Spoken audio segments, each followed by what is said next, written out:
In a bustling city apartment, a practical neighbor maps a week of meals around leftovers and flexible ingredients, planning breakfasts, lunches, and dinners.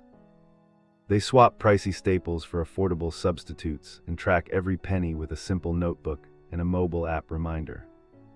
A small habit shift turns chores into savings by buying in bulk when deals appear and reusing containers for storage. Creative budgeting extends to entertainment as free events, library passes, and workshops become weekly highlights that enrich life. The result is steady comfort without sacrifice, proving that planning and small daily adjustments can transform frugality into freedom.